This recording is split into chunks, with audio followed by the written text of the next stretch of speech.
ഇപ്പൊ ശ്യാം പാർക്കിംഗ് ഏരിയയിൽ വരും. എന്നെ കണ്ടില്ലെങ്കിൽ അപ്പ വിളിക്കും. മൊബൈൽ സ്വിച്ച് ഓഫ് ആക്കാം.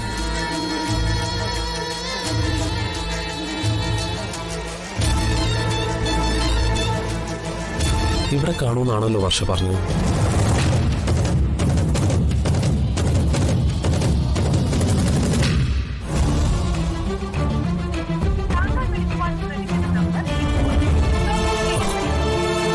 ഫോൺ സ്വിച്ച് ഓഫ് ആണല്ലോ.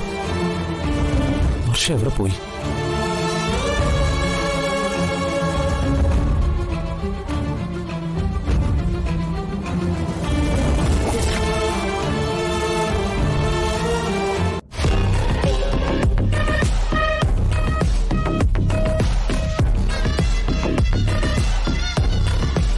മാനേജർ വിളിക്ക്, സമയം തരൂ. ആ പ്രോജക്ട്സിൽ ചില ചേഞ്ചസ് വരുത്താൻ ഞാൻ പറഞ്ഞിട്ടുണ്ട്.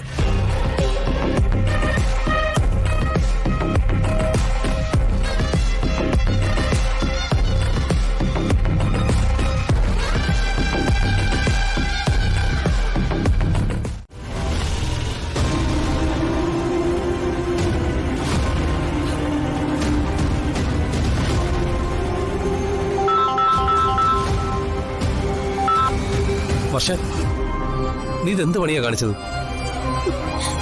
എന്നോട് കാർ പാർക്കിങ്ങിന്റെ അടുത്ത് വരാൻ പറഞ്ഞിട്ട് നീ ഇത് എങ്ങോട്ടാ പോയത്?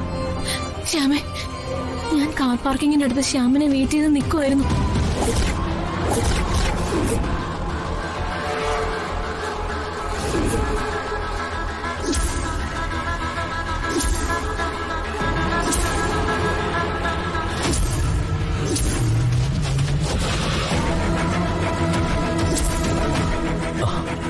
ഇങ്ങനെയൊക്കെയോ രക്ഷപ്പെട്ട് വന്നതാ ഞാൻ.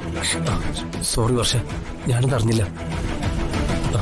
പക്ഷേ എന്നും ഇങ്ങനെ വിക്രമിനെ പേടിച്ച് ഒളിച്ചോടാൻ പറ്റില്ല. വിക്രമിനെ ഫേസ് ചെയ്യാനുള്ള ധൈര്യം കണ്ടെത്തണം. ശ്യാമേ, എനിക്ക് കുറച്ച് സമയം വേണം. നീ ഇപ്പൊ എവിടെയാ? ഞാൻ അങ്ങോട്ട് വരാം. ഈ അസമയത്ത് ഇങ്ങനെ ചുറ്റിത്തിരിയണ്ട. വേണ്ട, ഞാൻ ഓട്ടോയിൽ വന്നോളാം. രാത്രിയാണ്, സൂക്ഷിക്കണം. സാരമില്ല ശ്യാമേ, എന്തെങ്കിലും ഉണ്ടെങ്കിൽ ഞാൻ വിളിച്ചോളാം. ഫോൺ വെച്ചേക്ക്. ഓക്കെ.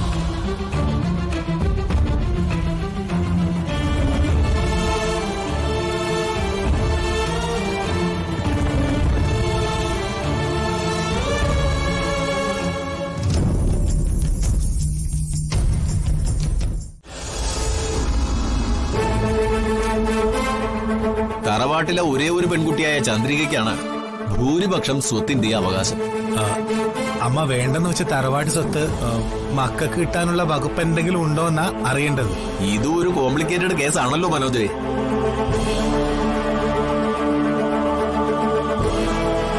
ക്രൂരനും അത്യാഗ്രഹിയും സ്വാർത്ഥനുമായ സഹോദരൻ സ്വത്ത് കൈയടക്കി വച്ചിരിക്കുന്നു. ജീവഭയം മൂലം അമ്മ സ്വത്ത് ചോദിക്കുന്നില്ലെന്നും മക്കൾക്ക് അവകാശപ്പെട്ട സ്വത്ത് കോടതി ഇടപെട്ട് മക്കൾക്ക് ലഭ്യമാക്കണമെന്നും ചന്ദ്രികയുടെ പേരിൽ ആദ്യം ഒരു പരാതി കൊടുക്കാം. ആ കേസ് മുന്നോട്ട് പോകുമ്പോ സ്വാഭാവികമായും അശോകവർമ്മ കോടതിയിൽ വന്ന് സമാധാനം പറയേണ്ടി വരും.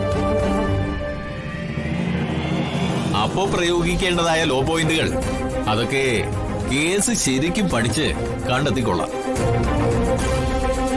എന്തായാലും ചന്ദ്രികയും കോടതി കയറേണ്ടി വരും. കേറട്ടെ.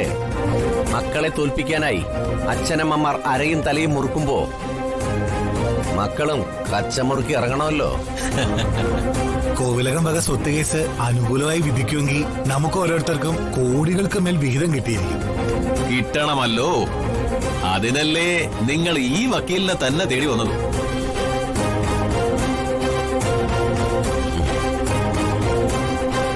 ഇതാ ചന്ദ്രികയുടെ കേസിന്റെ വക്കാലത്ത് അഡ്വാൻസ്. ഭഗവാനെ, അച്ഛന്റെ പേരിലുള്ള വസ്തു സ്വന്തമാക്കി തരുന്ന കാര്യം ഉടനെ നടന്നിരിക്കണം. ഓക്കെ, നടന്നിരിക്കും.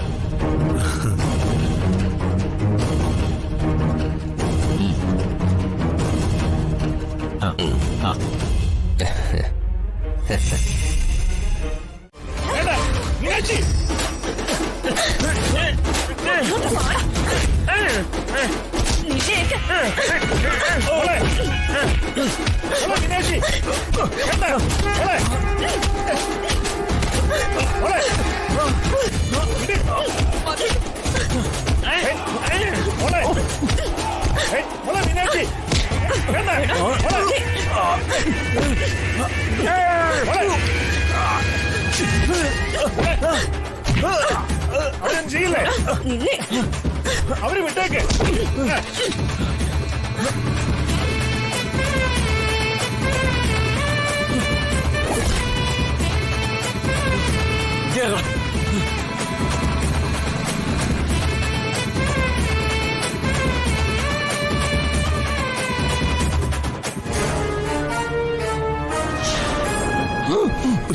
കുഞ്ഞു കുഞ്ഞു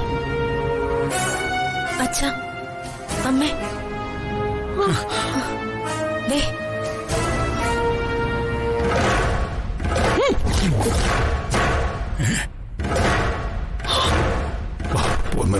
പോയിക്കോ പോയിക്കോ പോയിക്കോ.